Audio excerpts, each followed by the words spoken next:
Well, folks, it's really great to be back again, and especially today because I have a very fancy, famous lady who's going to be performing for us.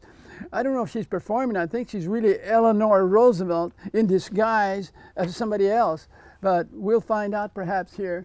And we'll call her Brave Little Nell, created by Bay Area actress Laurie Strawn, invites us to step back into the life and story of one of our most fascinating humanitarians, learning how a plain, scared little girl transferred herself into the First Lady of the world. Isn't that something? The First Lady of the world. And the one and only Eleanor Roosevelt, of course. A writer once said, "No one was ever neutral about our guest today," and I wouldn't be either. She's just awesome. Loved by some, hated by others, she was a leader who never sought power or to gain for herself. And she pursued justice and equality for everyone and helped us all move forward a more just and compassionate world. Please help me to welcome a lady who has no trouble introducing herself. Laurie Strawn, will you talk a little bit to us, who you are, etc.? Well, I believe I'll just start, if I may. Beautiful. Is that all right, Doctor? Right Good on afternoon. And now you have Eleanor Roosevelt herself. Ta-da! My name is Eleanor Roosevelt, and I'm very pleased to be here to speak with you this afternoon. A few important questions have been much on my mind lately, and I thought perhaps if we had a chance to speak, we could begin to answer some of these questions for ourselves. Questions such as, how is a leader created?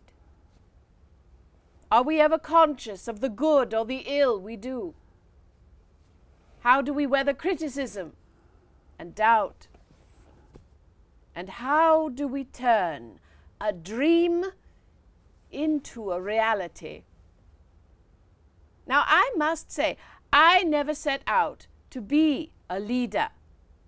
At best, I hope to be caring, to be useful, to be regarded with affection. But the adventures in my life afforded me opportunities to be brave, to lead, to risk. Well, once upon a time, as some very surprising stories begin, there lived a little girl who was very sad and lonely. Her name was Eleanor, and she was born in 1884 in New York City into a family whose wealth, manner, and place in society were the stuff that fairy tales are written about. Eleanor is an ugly, scared little girl. At least, I always thought so. Oh, and this opinion was shared by my beautiful mother, Anna, whose nickname for me was Granny. But my father, Elliot, thought I was lovely. He called me Little Nell after a story by Charles Dickens, and he was, to my imagination, a knight in shining armor. Papa was often away from home, however, and my mamma would not explain why, except to say that Papa was ill and he could not come back again until he was well. Whatever we did, reading, riding horses, exploring new places, I wanted nothing more than to please Papa, to be his brave little Nell. Well, too soon the world that I knew disappeared. By the age of 10, I had lost my mother and one of my little brothers to diphtheria, and, harder still, my father, Elliot, who died after suffering injuries from a fall. Well, my little brother and I were raised by my grandmother Hall in a large, dark house where rules and discipline tried to take the place of love and acceptance. Oh, this house was not a happy one. Many of my aunts and uncles were very much out of my grandmamma's control, some of them dangerously so. And after much careful thought, it was agreed that I should go away to school, and I should go to a boarding school in England.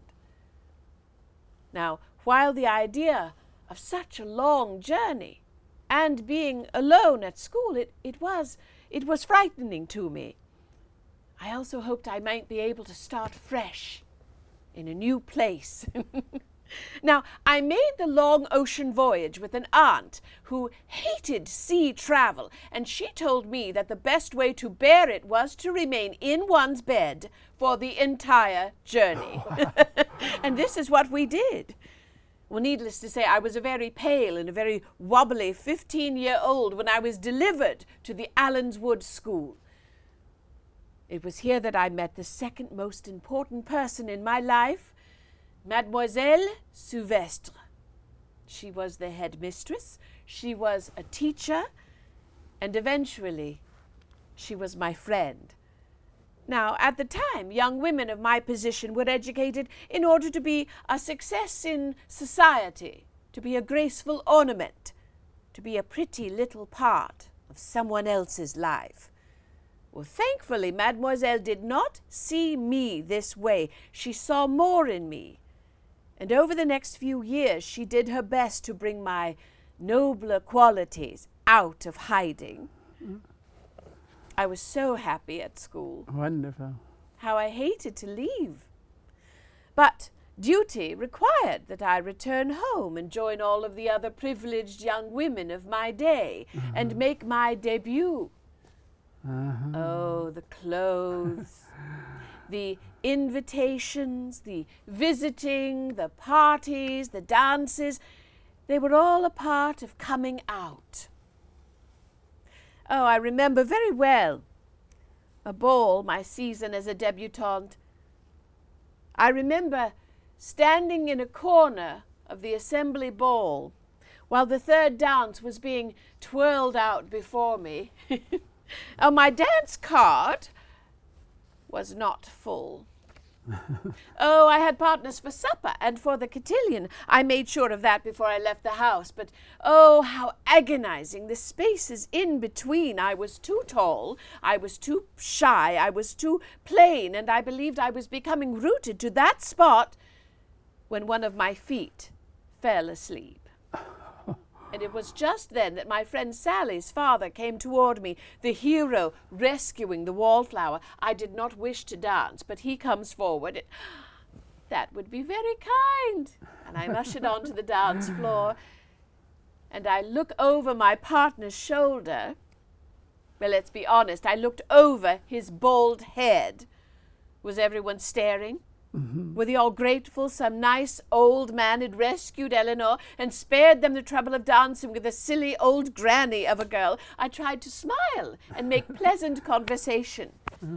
I was good at neither. My teeth stuck out. I had nothing frothy and delightful to say. I could not wait to go home. Well, I came and went as far as New York society was concerned. That's awesome. I knew I was the first girl in my mother's family who was not a belle.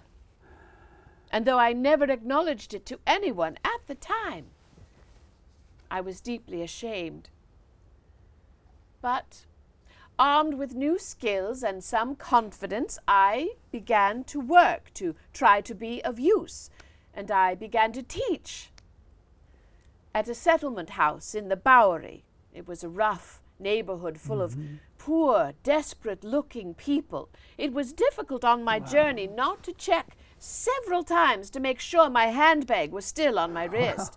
I looked like I didn't trust anyone around me, and I know in my heart that I did not. Walking to the settlement house, I was nervous and alert. I saw dirty hands holding out things to buy. I heard voices raised, but also I saw women talking on front stoops. Passionate, intense, their heads thrown back, faces flushed. I saw children running in the alleyways, finding fun where none seemed to exist. Now, how could the children that I teach work in factories for 12 hours a day and come to my class ready to learn and to play? I teach them to dance. How silly. Oh, fantastic. I felt foolish, though, in the face of their need and their courage And I wanted to do more. I remember some of the comments and advice I received from my cousins and some of my friends. One such as, Eleanor, how can you waste your time and strength like that? Why open yourself up to criticism just when you've entered society? Or my cousin, let's see. Oh, yes, Eleanor, there'll be no more talk of dances and fun. Eleanor has come to remind us of our duty.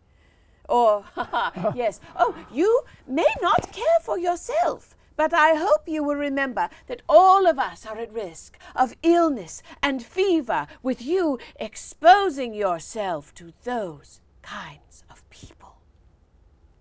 Wow. Well, I remember best the reaction from my cousin, Franklin.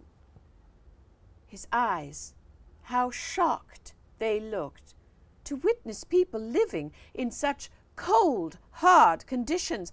Franklin understood why I did this work. Mm-hmm. I looked into his eyes and I saw acceptance, affection.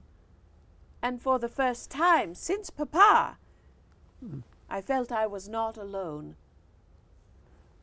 Well, Franklin and I were very distant cousins, and we had not seen much of each other in childhood. He'd been the bright, only child of a very wealthy family, and I think he must have been very lonely, surrounded by adults. No children to play with. He conquered his shyness by becoming very outgoing and by his natural curiosity about everyone he met. And we were very young when we became secretly engaged. Wow. And when we told our families we intended to marry, Franklin's mother was not pleased, and she required that we wait a year. But we were determined, both of us. We seemed in a tremendous hurry to start life. We waited the required time, forcing our concerned relations to acknowledge we did intend to marry each other. And on March 17th, 1905, my Uncle Ted took time out from marshalling 2 St. Patrick's Day parades to give me away. Wow. His presence caused quite a bit of excitement. Uncle Ted was President of the United States at the time, so he easily became the center of attention. Wow.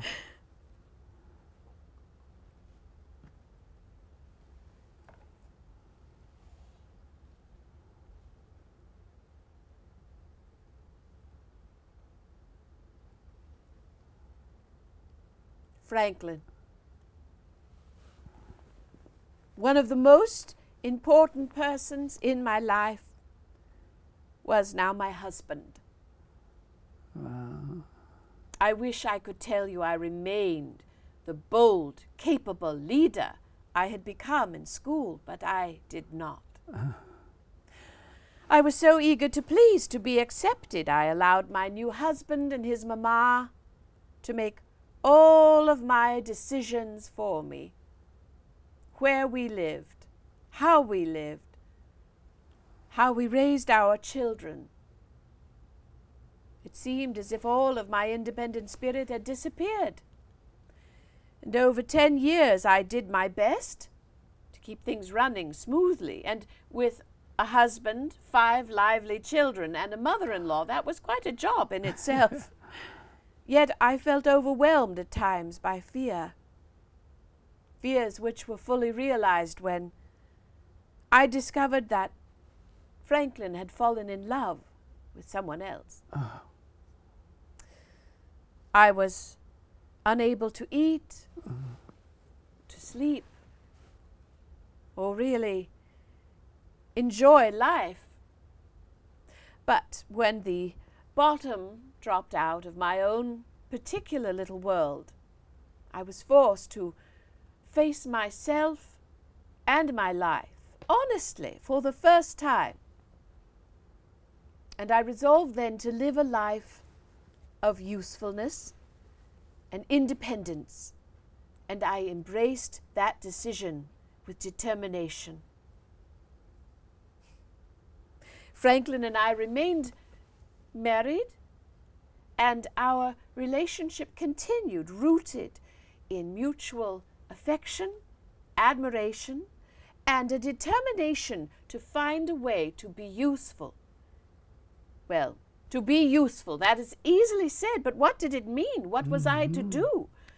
I needn't have worried. Time presented its opportunity, as it always will do. Franklin became ill with polio, and he lay in his sick room for weeks, unable to move, uncertain whether he would walk again. Seeing him cope with being truly helpless, it was terrible.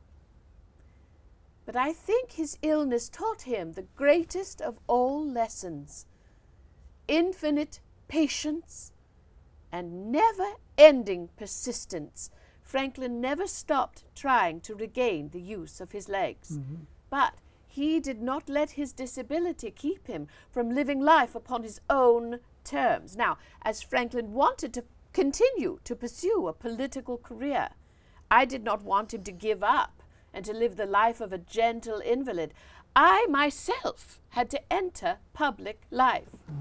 Well, back in the 1920s, when my political life began, Louis Howe, my husband's most trusted advisor, he endeavored to train me to be a really good politician. Now, he would watch me whenever I spoke before any group, and when my fear would cause my hands to shake, he would later tell me, "Hold on to the lectern, not the speech." And when my terror would cause me to giggle at odd moments, "We must now understand the very serious nature of this issue." He would later tell me, "Your childish giggling makes you sound silly and stupid, and you are neither. When you are nervous, stop, smile, and breathe deeply." And finally, Louis would say, "Oh, when my voice would rise in pitch, making it sound shrill," later Louis would say, "Pick out 2 or 3 people in the audience. Make eye contact. Just talk to them." Well, this was the magic key for me, because I did care about the people that I spoke to. I cared about the issues that I discussed. And finally, Louis would say, "Have something to say it, and sit down." Thus the training of a reluctant world leader began. Wonderful. Well, the training came in handy. My husband Franklin was elected governor of New York, and I began to teach once again. I was living my life usefully, and I felt powerful. I felt joyful. I loved my life. So it was difficult to accept the fact that Franklin was ready for a change. And a very cold March 4th, 1933, welcomed a new president, Franklin Delano Roosevelt, and I was so terribly sad. Well, not for my husband, certainly. Not for our country. I knew he would make a fine and a thoughtful leader. But for myself, my new role of First Lady, it looked so narrow and so limiting. I had loved all of my new challenges, helping to lead women and taking a more active role in politics and making wonderful friendships in the process, of driving my own car, camping with my sons, editing a newsletter, co-owning my own business. And now it would seem I had to step back and walk in the shadow of the president and be his meek and gentle hostess. Oh, how I dreaded the idea. Well, my friend Lorena Hickok offered me one small bit of hope. Now, she suggested I hold my own press conferences, open to women reporters only. As a journalist, Lorena knew firsthand how few editors would hire women. My press conferences would force them to do so, to report on political issues. The first press conferences ever held by a First Lady on the record in the White House. Wow. Now, I liked that. I love it. That was just the beginning of many firsts, which I enjoyed.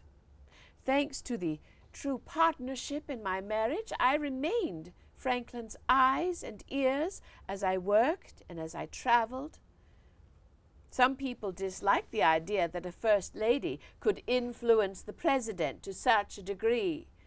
But Franklin, he respected my ideals, although he thought me far too impatient. It's true, I'm afraid I was much too short-sighted to be a really good politician. Franklin would say, "You go right ahead and stand for whatever you feel is right. Besides, I can always say I can't do a thing with you." Well, I was very, very intent upon him addressing things which I felt were of pressing concern, big issues. And while Franklin, he believed in all of these different issues as well as I, he was often unable to act upon them politically. Well, being the conscience of the New Deal, as some called me, it could be terribly frustrating at times. But I did not stop my witnessing and my determination to be useful. And all of that training came in handy. I was the First Lady for 12 years and into the 13th. Wow. When in April of 1945, Franklin died. And riding the funeral train, carrying Franklin from Warm Springs, Georgia, back to Washington, D.C., I kept the window shades up, and I looked out at the country that Franklin and I loved, at all the men and women, at every station platform, every country crossroads, mourning the loss of their president. This was how I mourned for my husband. And as the train approached Washington, I felt that the story was over. But I was wrong. President Truman asked me to be useful once again. As World War II came to a close, he asked me to serve as a delegate to the first meeting of the United Nations. Wow. I was very frightened and reluctant to accept a position as a delegate. And I can imagine how reluctant the other delegates were to accept me, a silly old woman. Well, I can imagine them saying, "We can't put her on the political committee. Does she know anything about the law? Ah, here's a safe spot for her. Committee 3, humanitarian issues. She can't do much harm there." Well, as it turned out, my committee became one of the most controversial. And at one point it was up to me to speak for the United States. I was badly frightened. But I knew I had to do my best. If I failed, it would be that much more difficult for other women to rise to positions of power in this and in other important organizations. And I remembered Louis Howe's advice to connect what I was trying to say to the people that I was trying to reach. And suddenly it wasn't just the other delegates that I was speaking for. It was refugees from World War II, homeless and terrified. I wanted also to reach men and women back home who were desperate for work, and the children, the most innocent victims of war and poverty. All of these human beings, they were all worth speaking for. They were all worth fighting for. It turns out Franklin was right. The only thing we have to fear is fear itself. Wow. Well, I hope sharing some of my story has resonated perhaps a bit with your own. Oh, and then some, yeah. And I hope that others will join us in lighting a candle rather than cursing the darkness. Yeah, wonderful. You're awesome, by the way. I just tied in with Eleanor Roosevelt. I don't even know who you are other than Eleanor Roosevelt. And you're beautiful in your presentation. And the history of it is just so amazing, what you went through and what you thought you were failing, and yet you were yourself. And that was the main thing. You became more yourself, as I see it. And that's where you rose into so-called power, to be well known. So it's just awesome for me to hear what you're doing. And I just think of it as you're real. You know, I wanted to ask you, well, what did you feel? What did you know, as Eleanor Roosevelt, when he died, you know, you must have been hurt and so forth. You didn't express that, but you just... When Franklin died, I was about to speak at a luncheon in Washington, D.C. Okay. And I received the phone call right before going on to speak. And I knew that Franklin was very ill. Right. So in the back of my mind, I think I knew what the phone call was regarding. Yeah, right. And I received the call, and I told them that I would be on a train as soon as I finished speaking. So I went and I spoke, but I did not stay any longer than I needed to, and went to Warm Springs. It was on the train, both going to Georgia and on the return. I had a great deal of time to reflect on life and reflect on our history together. I was very hurt when I discovered that my cousin, who was with Franklin at the time, informed me that the woman who Franklin had fallen in love with years earlier, who I thought their relationship was over and they had not seen one another. Well, it turns out that that she was there in Warm Springs with Franklin at the time of his death. Wow. My cousin seemed to think this was an appropriate time for her to inform me. And as I returned to Washington, D.C., I had an uncomfortable discussion with my daughter, Anna, who served as Franklin's hostess in the White House while I was traveling. And it turns out that she had accepted and approved of meetings between my husband and this lady. And so I had many things happening at once. I was mourning my husband, with whom I had had a rich relationship and partnership, but also having to come face to face with some people's opinions or thoughts or reflections on things, and how I had missed a great deal of my husband's life. You know, and as we talk here, I don't see you as Laurie, I see you as Eleanor Roosevelt. So when I ask questions, you know, how do you feel and so forth, it's like you live it so much in your life that it's wonderful, you know, you're there with it. And you can sense, you know, the woman he loved, but we were close, how could that be, and so forth. A little bit more on that, and then we're going to have to stop you. But what was there? Well, I think this would be a wonderful time to segue for just a moment into speaking as myself. Right, as Laurie. Yes. Right on.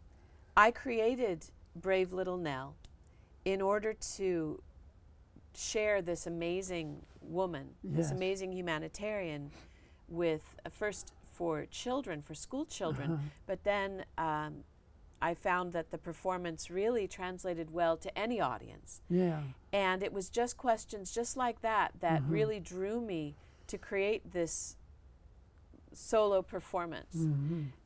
It was about her heart. That was the most important thing that I wanted to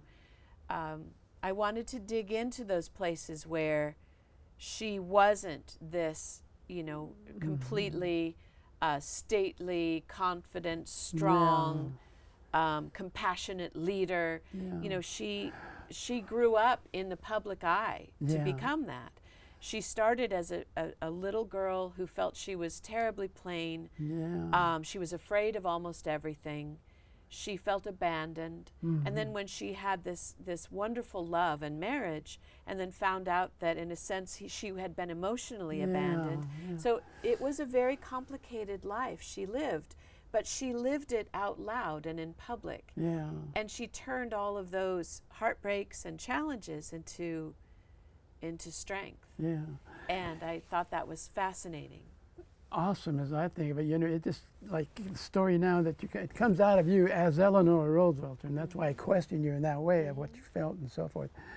But it's pretty awesome. And as we conclude our program here, I want to say so much thanks for being here with us, Eleanor. And I hope I get to meet Laurie some more later on. That's great. But it's wonderful that you're with us, and we hope someday maybe you'll come back again, but we'll see. And thank you very much for being here with us. It was and that's my pleasure. our show for today. Thank you for being here with us, folks. I'll see you next week.